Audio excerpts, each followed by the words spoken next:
This podcast is part of the Deluxe Edition Network. To find other great shows on the network, head over to deluxeeditionnetwork.com. That's deluxeeditionnetwork.com. Hold on, stop. Welcome back to the Shit Show 2.0. Okay, boomer.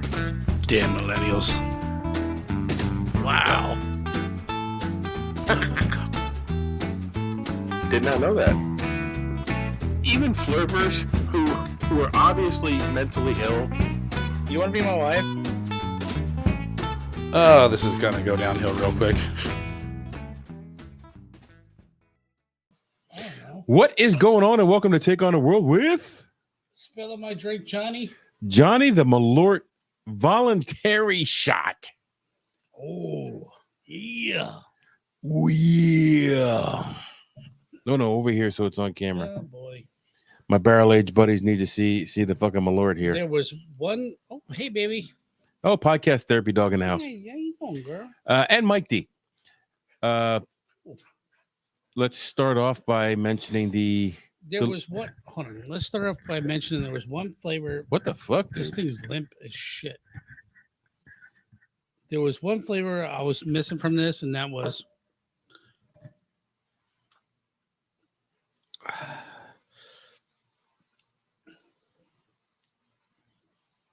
Dude, I can't believe you would voluntarily drink that.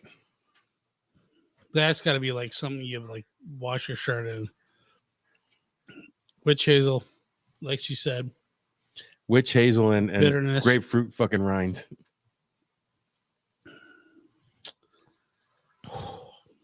I, on the other hand, will have a shot of something that everybody enjoys. A little blinky. What, you want another shot? No, that's not what that was. I was just trying to hide it behind the glass. Okay.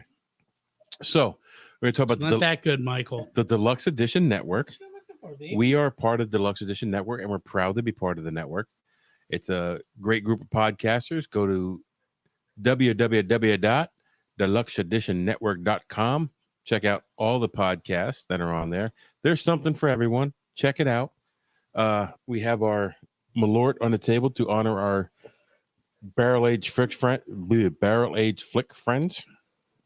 On our last show, we did a tasting of it, and John just voluntarily drank another fucking shot of it. Worst shot I've ever had. Almost puked. Hey, listen, Michael. I think we need to up the ante. We need to up the ante. No, no, thank you. We can find something, a better punishment shot. No, there's no such thing. What about that pickle shot we did?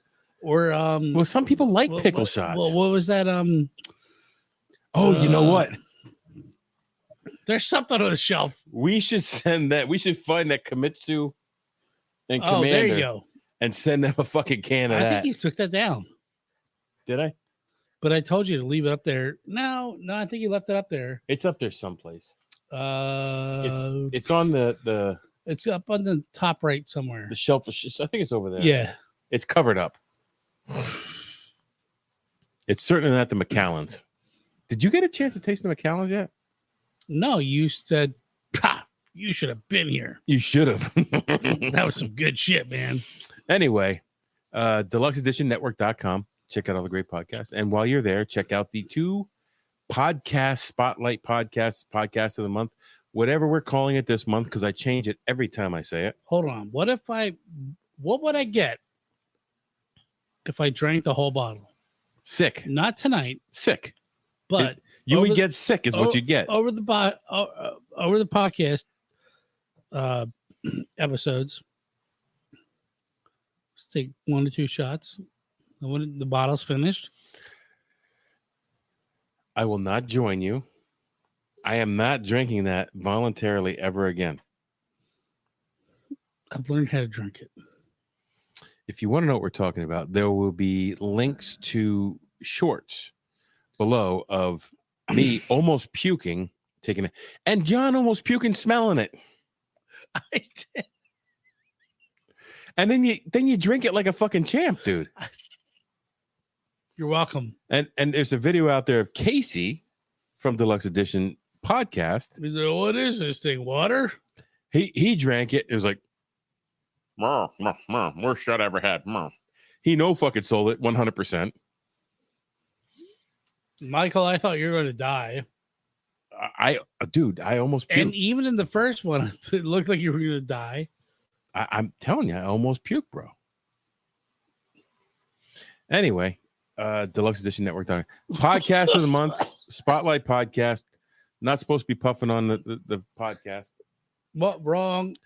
Supposed to be blown into the camera. I coughed. The podcast of the month are Metalhead Journeys and MILF and Me podcast. Metalhead Journey is a music-based podcast with obviously metal music. MILF and Me, they cover a lot of stuff. They've had interviews and entertaining. The MILF is Milfy, and the Me is he's all right. We're gonna go out on a date there, honey. So check them out. They are their links are on the Spotlight podcast on deluxeeditionnetwork.com, but they are on YouTube and pretty much everywhere you can get podcasts. So moving on.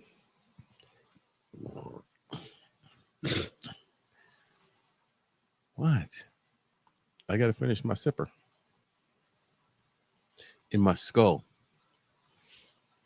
Today's topic, or this show's topic, I should say, because we usually tape a couple in a row. There's no reason to fake the funk about that. Because you could tell we go a little downhill as we go on tonight. You want me to read this one? This is no, I'll read it. I want you to throw in the shit that you know because I don't think I did the research justice on this one. No, this one I don't know a lot about. What the fuck you gave me this I thought one? this was the Mexican one, man. This is the one in Peru, bro. I know. Okay. This is Machu Picchu. It's fucking beautiful. And according to the pronunciation, the C I will help you with the pronunciation. is not it's a silent C, so it's Machu Picchu. Or P2. Perfect. P2. It's a T sound. I got a P2. The double C is a P. Or a T. P2. Machu Picchu. Everybody knows it like that. So there was some interesting stuff here that I didn't think I'd be as interested in this one as I was when I started researching it. So again, I applaud John for piquing my interest and my search for knowledge. Where's the sound?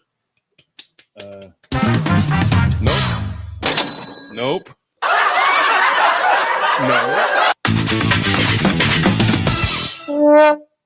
That's the one. There it is.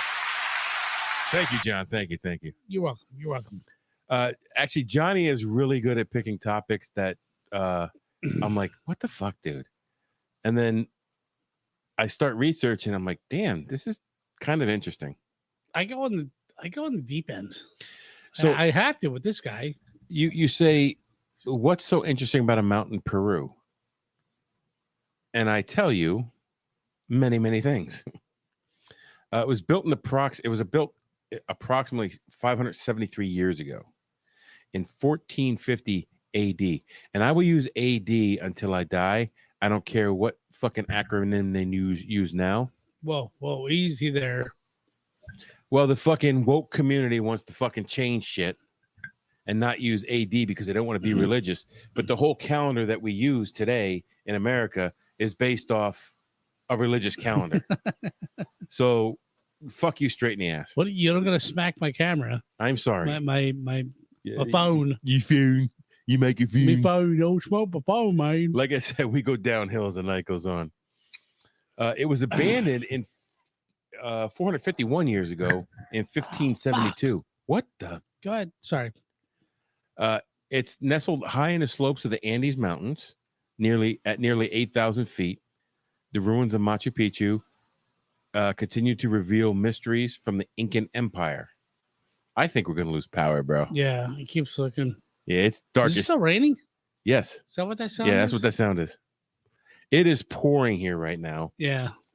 I got water leaking in my basement. We'll soon have water under our feet. But guess what? We'll be still doing. It will be still. I don't care if I'm getting electrocuted. I'm finishing this episode. So it's often referred to as the lost city of the Incas, which I asked John earlier, do you think this is the lost city of the Incas? And he said, yes, I do. And I said, you're wrong. So the actual lost city of the Incas is Vilcabamba. Yeah. I don't Say care. it one more time. Vilcabamba. Vilcabamba. I've never heard of that. Not saying it's not true. Okay. Which is a city that Hiram Bingham was looking for in 1911 when he is credited with finding Machu Picchu. The fact is, recent studies and research and beliefs, Machu Picchu was never really lost at all. Although it escaped detection by the Spaniards when they were conquering the country. And it also had been visited by German adventurer Augusto Burns in 1867, but he's not credited for it. Machu Picchu was known by the locals. Like the people of Peru knew it was there. It just wasn't known to the outside world. Because, do you want to know why? Why? The Incas really didn't have a written alphabetic language. And in my research, I did find there was a way for them to record their history, but it was in some kind of, I don't want to say garment, but like a fabric with knots in a certain place. And that's how they would transfer information down the ages. But because there was no written language that anybody can read, no one outside of Peru knew it was there. Bro, we are getting hammered by it's a hurricane typhoon. force winds. It's a typhoon out there. But we will persevere. Well, this is kind of interesting. So it was Machu Picchu was not widely known to the outside world until it was discovered in 1911 by Yale University professor Hiram Bingham, who was led to the site by a local Quechua speaking resident. You nailed that one. Quechua. I don't even know how to say Well, that. QUE is K. Quechua. I don't know. Quechua. Speaking resident.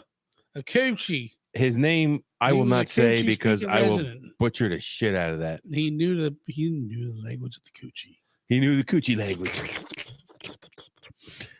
When Bingham arrived, there were already three families living there, actually farming families living there, farming the land. So like it wasn't lost. What the fuck? That range is there. That range is fucking automatic. Well, so dude, this is what I was telling you about the architecture of this place. They made it so they could farm on top of this fucking mountain. You like mountain apples? I don't fucking know. Fucking mountain asparagus? Mountain asparagus. Their POE smelled funny. So because the Incas had no purposeful written language to pass on what Machu Picchu was built for, why it was abandoned, or its location, that language didn't exist, so they could never pass it on to other people. The real Vilcabamba. Vilcabamba. No, the other way you said it. Vilcabamba. Yeah. Is thought to be in the jungle about 50 miles west of Machu Picchu. Has not been found.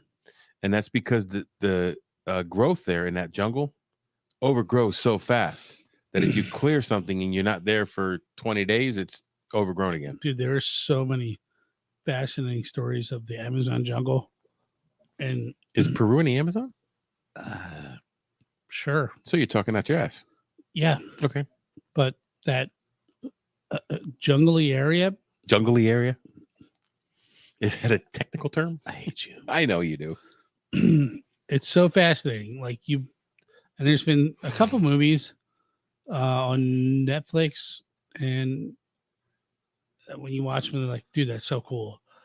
Like lost gold of the Aztecs, that whole lifestyle. And You ever watch been lost to Expedition time. Unknown on Discovery Channel? Yeah. Dude, I love that dude. And he did Aztecs in Mexico. And like he said, some of those plants grow feet a day. Well, they're like, how did we feed all these people in their time? And like the Amazon jungle is not known for producing very good crops. And there was a way they did it with their water supply, and it's almost lost to history. Well, the Incas are pretty much the same way, because we'll get to that. Look, I'm telling you, the architecture of Machu Picchu is fucking genius. It was well ahead of its time. I'm sure I would have to be. I can't even grow fucking green beans in my fucking garden. So the buildings on this site use no mortar. They're stone buildings. They use no mortar. The stones were so precisely cut and wedged together so closely, you couldn't get a credit card between them. And that's amazing for a civilization that had no iron tools. Right. Like, it's crazy. Yep. And they're supposed to be like a stupid civilization. Well, not only were they functional and sturdy, they were aesthetically pleasing buildings.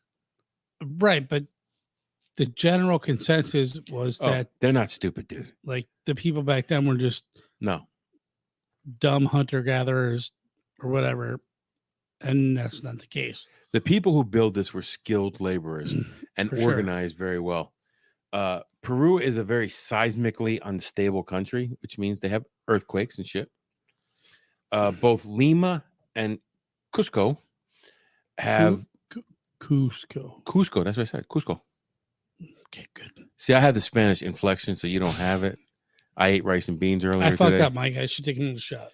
Don't you dare, dude. Dude, if you puke in my basement, Ron, I just want to point out, I'm hoping you're watching this episode. This is his third fucking shot of this shit that I couldn't take one shot of.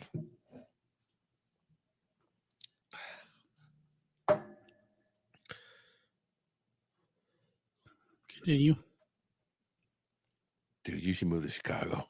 I'm already there. So Peru is a very seismically unstable country, which means they have a lot of earthquakes. Both Lima and Cusco have been leveled by earthquakes in the past. Machu Picchu is constructed on top of two fault lines, basically one on either side of the structures.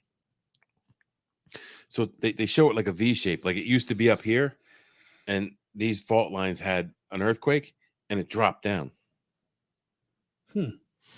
So they were here and you got pushed up?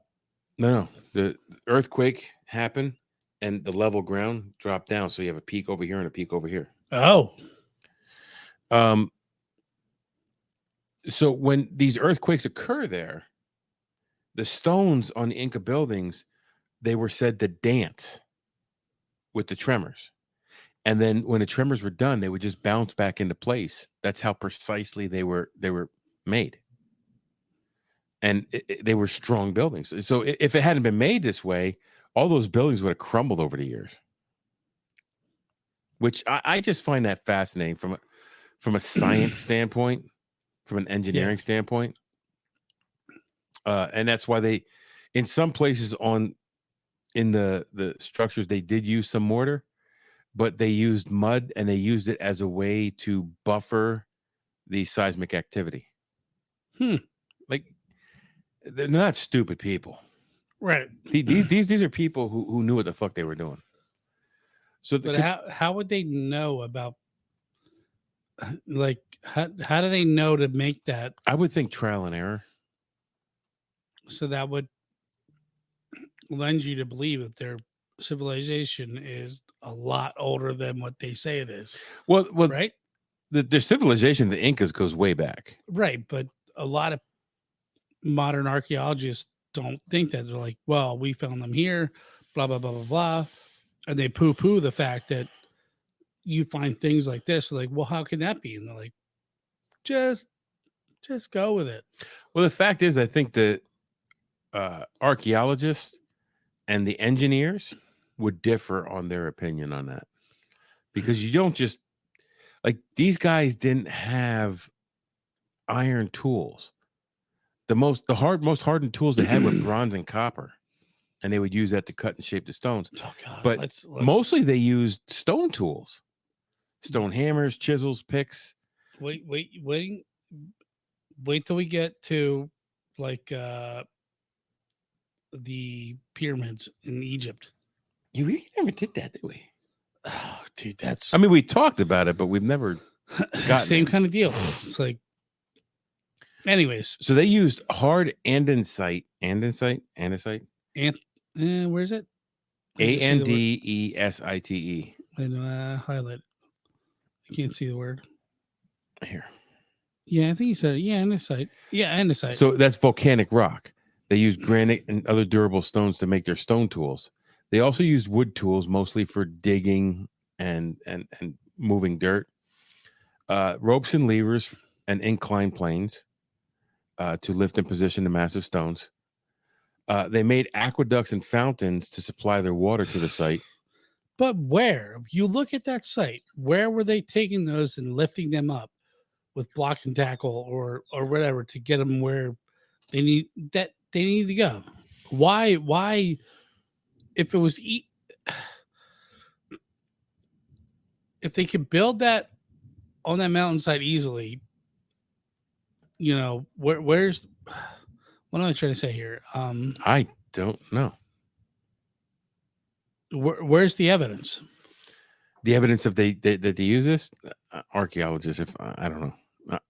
I'm just going by the research I found. Like if me and you were sitting here and we're like, well, we can either build this terrace on this flat ground here, or we can climb up that mountainside and do it there. Well, the fact is they made flat ground on the side of the mountain so they could cultivate crops. Right. But that's obviously 20 million times harder than doing it without climbing up the side of a fucking mountain. Well, the site itself, nobody knows for sure what it was used for. There's several different theories. One was it was some sort of palace for royalty. Or maybe they were just that good and they're like, watch me, motherfucker. Another was that it was for the virgin priestesses. Okay. I think the most impressive tool they had was their skilled labor and the organization of that labor. Some of the most impressive things you see on the site, you can't see. It's all underground. A modern civil engineer, Kenneth Wright, said estimated 60% of the structure done at Machu Picchu was done underground. So the civil engineering was impressive, advanced for the time, especially as often is noted for a culture with no draft animals, no iron tools, and no wheels. No wheels, dude. Like, how do you get materials up other than on your back walking on? I guess it's possible. Well, the roofs were all made from trees that were up there. The stones were. But why? There's a mine, a stone mine close to the site. But why? No one knows why they built it there. Because you could? I don't know. The site we see today has been sculpted out of the notch between two small peaks by moving stone and earth, creating a relatively flat space. So the underground stuff is deep building foundations, like we would today. You build the foundations deep, and it's less likely to be affected by earthquakes. They use crushed rock as drainage, which was unheard of at the time. Did they ever find any like evidence of people living there? There was people living there when it was discovered, quote. So like when you have like the So there were bones dug up on the site. And that's okay. why they think it might have been some virgin priestesses, because I think 80% of the bones they dug up were female. But did they ever find anything like when you go out west and you look at the Inca carvings, or they're carved into the side of the cliffs? There's evidence of human life The everywhere. Aztec carvings. The Aztecs. Well, the Incas were. Yeah, whatever. Yeah, you're right. Yeah, the Aztecs supposedly made their way up into what we know as the United States. I'm sure. No, it's probably different Indian. Oh, fuck. Should not be doing this right now. But yeah, so like their main staple was corn, and they found that like all the people's teeth were ground down from the winds blowing in and chewing corn all the time. And there's evidence of, tools they used, animals, food stores they had. Is there that up there? I honestly, I don't know exactly what they found up there. Yeah. I know that there was excavations done. I'm willing to bet there's not, because of all the stuff that I remember. It's just one of those mysteries that. Well, it's a mystery why they abandoned it. Nobody knows. Yeah, it's like crazy. It's like, nobody knows why they built it there. Nobody Right. knows why they abandoned it, and that's because they didn't have a written language per se. Right. So the site itself has. But then again, like is your culture not going to have if you're capable of doing all this stuff? Yeah, but you can't convey that in a language that says like, hey, I need this shit hauled up to the side of the mountain. Well, I'm sure they had a spoken language, but they didn't really have a written language for history books. Yeah, but I'm saying if you have a spoken language. Well, they did. They had those. You're gonna write that down in history. Somewhere. They had those fabrics that they put knots in certain places, but nobody knows how to read them. Because there's this is so crazy. So here's what I love about this. In the research that I found, like when they found the Rosetta Stone, it unlocked all the shit for the Egyptians. They could read the hieroglyphics because of the Rosetta Stone. There's no Rosetta Stone for the knot fabrics that they found related to this. Plus, it's fabric and it's going to decay over the time. Like disappear, lost of time. Yeah. So like, because they couldn't write stuff on stone or paper or whatever, but on cave walls, you think that like these people they're obviously not dummies. No. So you would have to think that like they knew that writing shit in fabric's not going to last long. I think what they thought was we are going to survive, and the key to our survival is work, build, and create food. Well, and then the Spaniards did a lot to wipe them out. If you look at our society too, a lot of our shit's not written in stone. No. Everything's on computer files. And when there's an EMP, it just wipes it out. We're gone. And all these idiot millennials will never know how to fucking tell the story. So can you kind of relate it to that? Absolutely, we could. We're not sitting here chiseling like. Oh no, I chisel everything in stone. The fucking when I'm done typing this up, the podcast in stone. No. When I type this up, when I'm done, I go out and I get a big piece of fucking granite and I chisel it all in there. Yeah. Well, that's what I. Someone someday is going to see my chiseled tablets from this podcast and think it's the fucking 10 Commandments. Like, spicy potato chips. Spicy potato chips. I'm alert. Pedora is bread with butter on it. What does that mean? So the site itself virtually has, like, if you visit it, has no information about the ruins. There's no placards there. They don't do that kind of thing.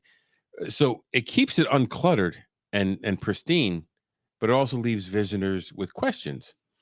However, what most people don't know, near the base of Machu Picchu Inconveniently tucked at the end of a long dirt road, there is a museum that many people visiting the site never see. It only costs $7 to go in there. And it's Museo de Cito Manuel Chavez Balón, which means a Manuel Chavez Balón site museum. I translated that with my own Spanish, so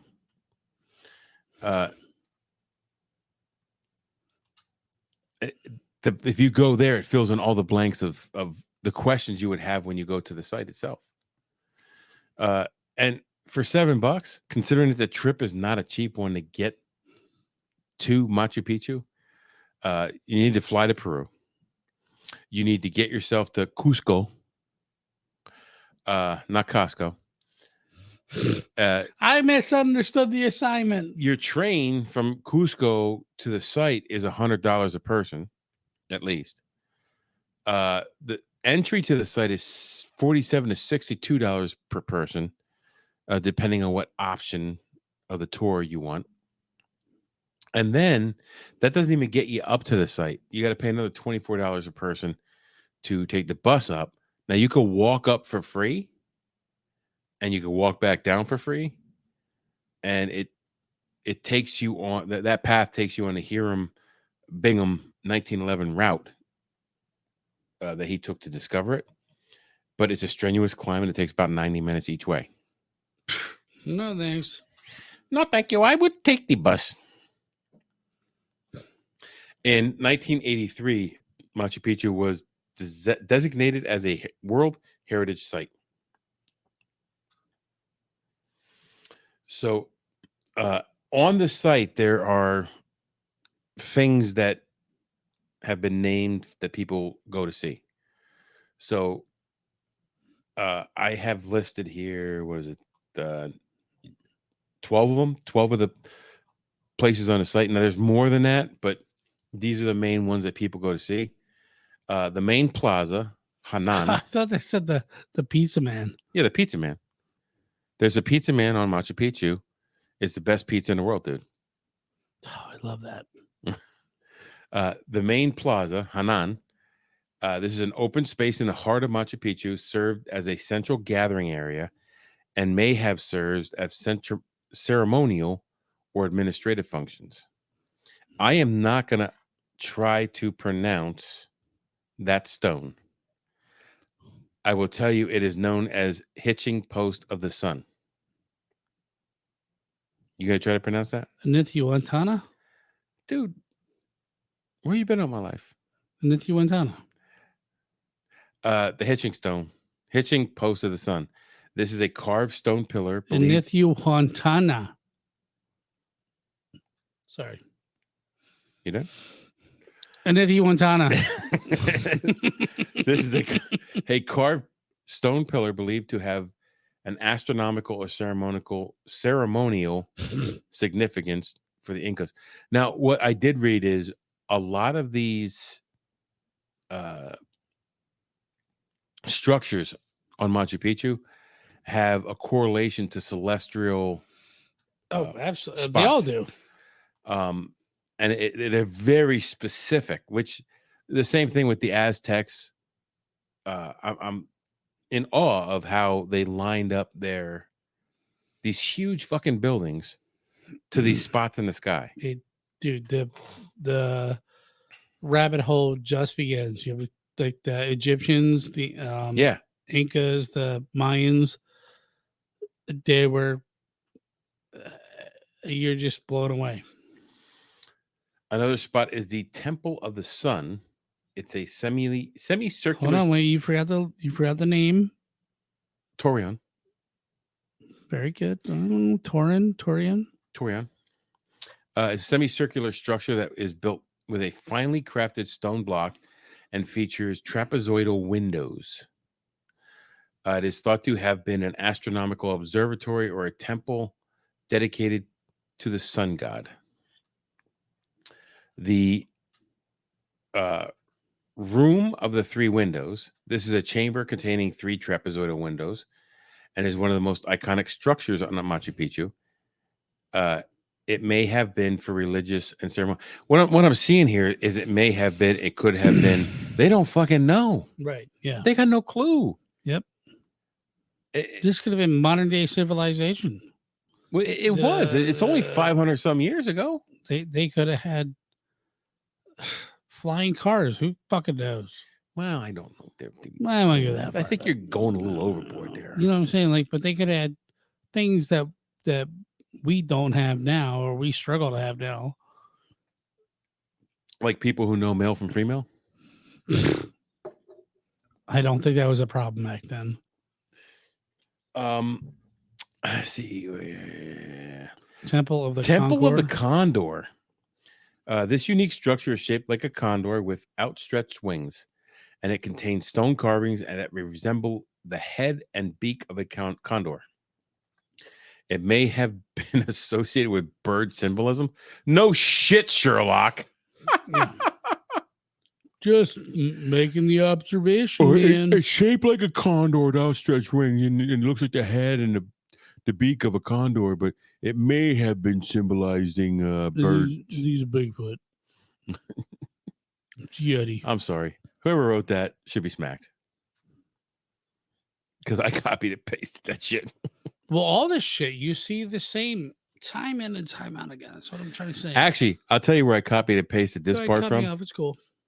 Oh, I want to apologize for cutting John off. Go ahead, John. Because John never does that to anybody. Never.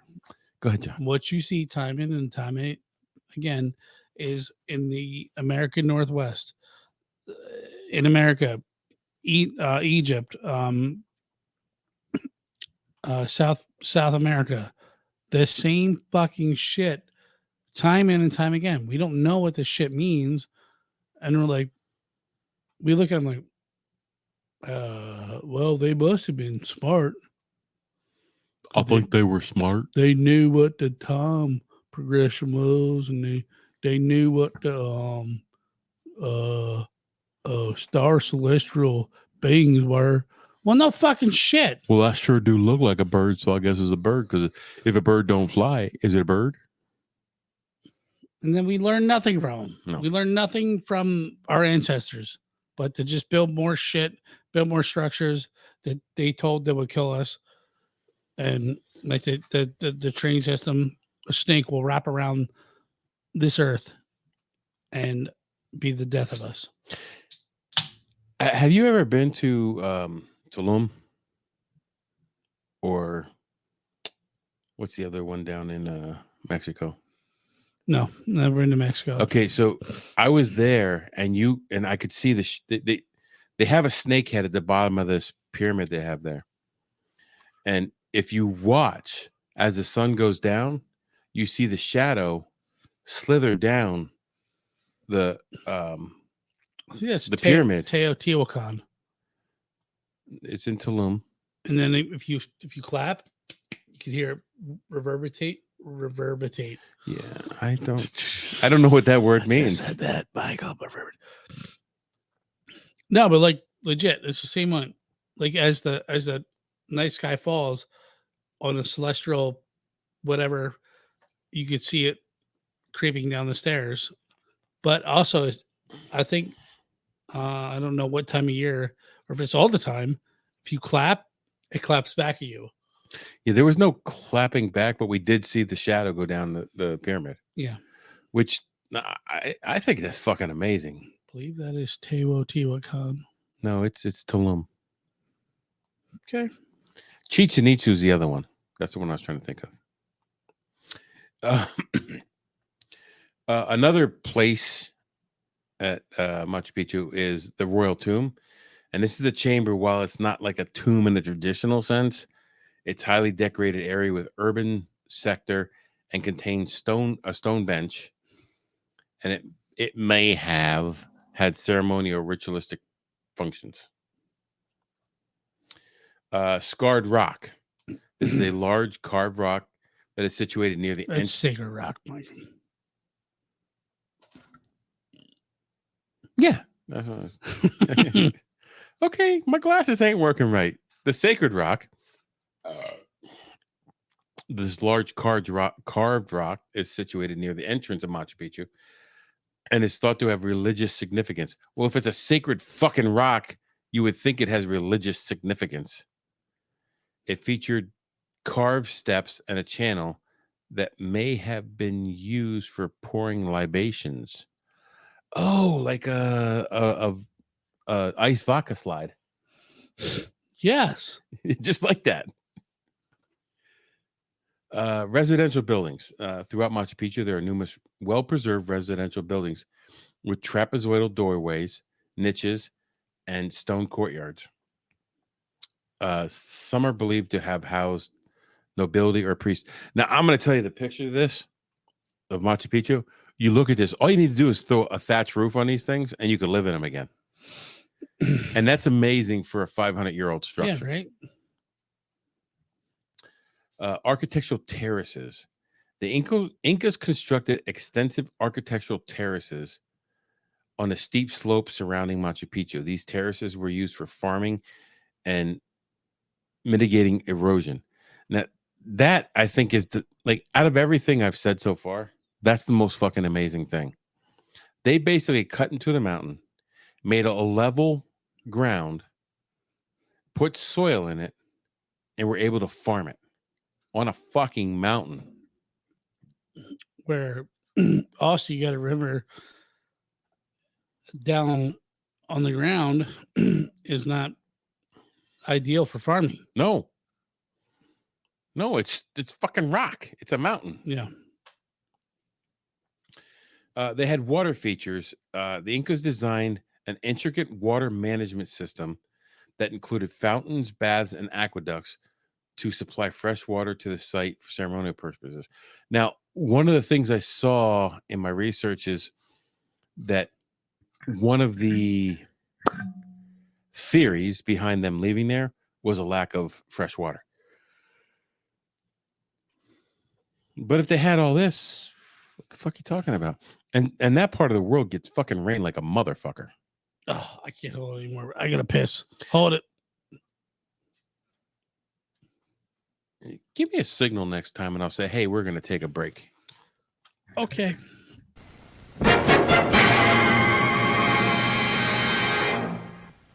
We're here to talk about Copper John's Beard Company. I bought some of this stuff and I love it. Everybody has their favorite beard care products, but if you want to save a few bucks, use TOTW 10 at checkout or use the quick link below and buy some of this great stuff. Like, look at that beautifully tamed bear mane, so soft. And you know, my beard, if you want to call it that, it's more like pubes on my face. See, he doesn't use it. I do. It gets wiry, so if I can just tame that a little bit, put more Copper Johns on there, and it's perfect. And even though I have thick hair, when I put it on, my hair is nice and soft. Yes, soft to the. You want to touch it, Johnny? Go ahead. Don't touch me. Face it, dating sucked in your 20s, gets worse in your 30s, and your 40s, forget it. It's a cesspool out there, and we're your flotation device. Join us weekly for saucy chat, ridiculous love gurus, and MILF-worthy fun to spice up your life. The MILF and Me Podcast. Every Wednesday on your favorite pod platform. And the MILFandMePod.com. The MILF and Me Podcast. Metalhead Journeys. What is Metalhead Journeys? It's exactly how it sounds. It's a journey through the world of metal by a couple of metalheads. Are you thinking of getting into metal? Where do you begin? There's so many different subgenres. What bands are good? What albums are good?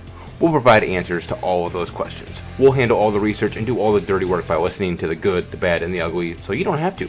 Classic albums, new albums, bands no one's ever heard of.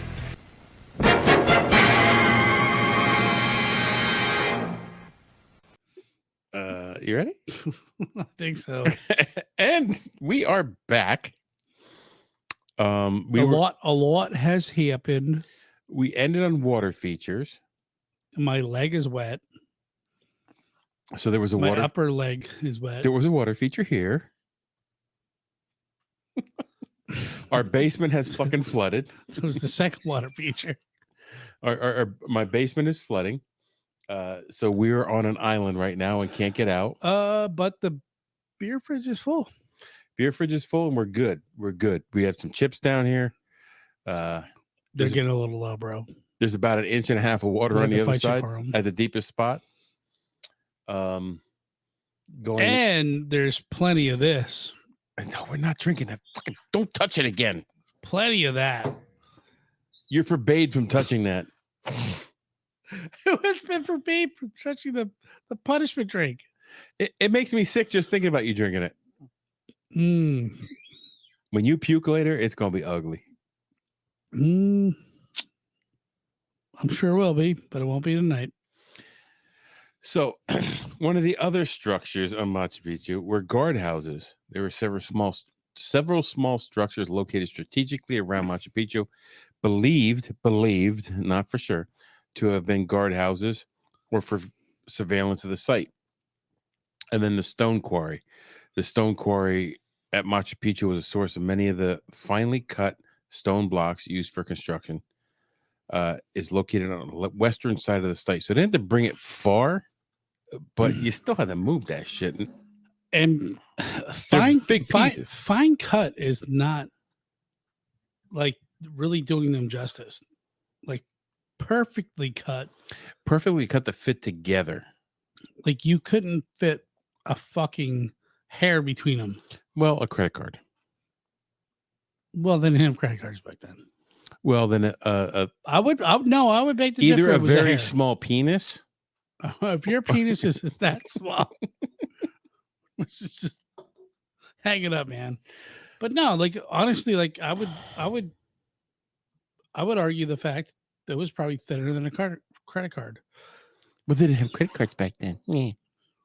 Oh, I said a hair, Or but they didn't have a hair back then. a thick palm leaf. Yeah, but who had hair back then? So these are just some of the more important structures. They're A palm leaf? There was no palm leaves back then. what? There was palm trees on the mountainside. It's a fucking jungle. Palm trees. It's a jungle. Ocean. No, Sharks. no. Sea bass. Palm trees don't Not grow in the ocean. mountainside. Douche cricket. Palm trees don't grow in the ocean. You're But gonna they make grow by the ocean. you're gonna make me look. You ever it been up. to Hawaii? You ever been to Saipan? You're gonna make me look it up. All right. Okay. Are there- All right. Hold on. I get a penalty shot if there's you palm just want to trees. do a penalty shot. If there's palm trees in the mountain side, Hey Google, and if there's not, you take one. are there palm trees in Peru? Well, of course, it's on the coast. Oh, there's like 10 types of palm trees in Peru. Hold on. Hey Siri, are there palm trees in the mountains of Peru? Nope. Hey she's being Google, stupid. are there palm trees in the mountains of Peru at Machu Picchu? Get that ready. Palms of Peru. Hey Google, are there palm trees at Machu Picchu? I found these results. No. Well, no, it gives me. Drink up, motherfucker. No, I'm not doing a fucking shot. Hold on. I'm gonna Hey type Siri, what's the highest elevation of a palm tree? Why don't you tell me? Michael, yours is working better. Don't put your skewed information in there. it in. Aha! Typical plant life in the historic reserve of Machu Picchu includes Payu palm trees, ferns, and more than 90 species of orchids. You want to read it yourself? At what elevation? At what elevation? It's showing fucking Machu fucking motherfucking Picchu. With no palm trees. It says they're there. There's no. Just because you don't see it in the fucking picture. That's skewed. What does it say? Typical plant life. Bro, what's the Typical plant life in the historic reserve of I Machu don't care. Picchu Typical. includes What's the highest? Pinoyayas, Kefis, How high Alisos, has a Paya, pine tree? Paya palm trees. You can't even pronounce that. The bro. Payu palm trees. It's highlighted. Payu palm trees. Where? Palm trees. Okay. Yeah. No. Siri, Payu palm trees. Fuck. I almost called her Alexa. Hey, Google. Show me a picture of a Payu palm tree. Hey Siri, what's the highest a Payu palm tree grows? No, it's not. Okay, I found this on the web for what's the highest Payu country grows. Check it out.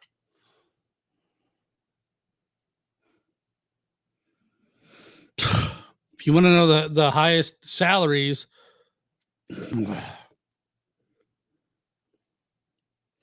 Here is a Payu palm tree. I don't know, but not on a mountainside. but it says they grow there. So I don't know how much more evidence you need. You're wrong. I'm right. No, Once again. no. And now I'm putting my But I can't disagree with you because my phone's stupid. now I'm putting my phone away because you're wrong. I'm right. Palm trees in the mountains. Yes. Anybody here believe that? Raise your hand. Sorry, Mike, we were pulling for you, but you lost. It was 1-0. Well, I was pulling for you, but it was 1-0. Palm trees in the mountains. I should make a song about that. Yeah, you should get your bass out. Palm trees in the mountains. for locals. For locals. Oh, I think you're over the fucking limit, dude. We will end this here. Probably am. Oh yeah, brother. I'm sure there's very much more to Machu Picchu than we have covered. And I apologize for that. My research. What do you apologize for? My research was a little bit hastened. I don't think people come here for No, they come here for fucking mic facts, is what they come knowledge. They come here for me and you abusing each other. here for. Frivolity. They come here for frivolity, not mic facts. I love my facts. I try to get them right. Do. Sometimes I'm not right. And today, John's not right. And we took on Machu Picchu.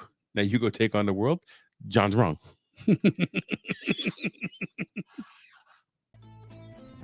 This podcast is part of the Deluxe Edition Network. To find other great shows on the network, head over to deluxeeditionnetwork.com. That's deluxeeditionnetwork.com. Hold on, stop. Welcome back to the Shit Show 2.0. Okay, Boomer. Damn millennials. Wow. Did not know that. Even flirters who are obviously mentally ill. You want to be my wife? Oh, this is gonna go downhill real quick.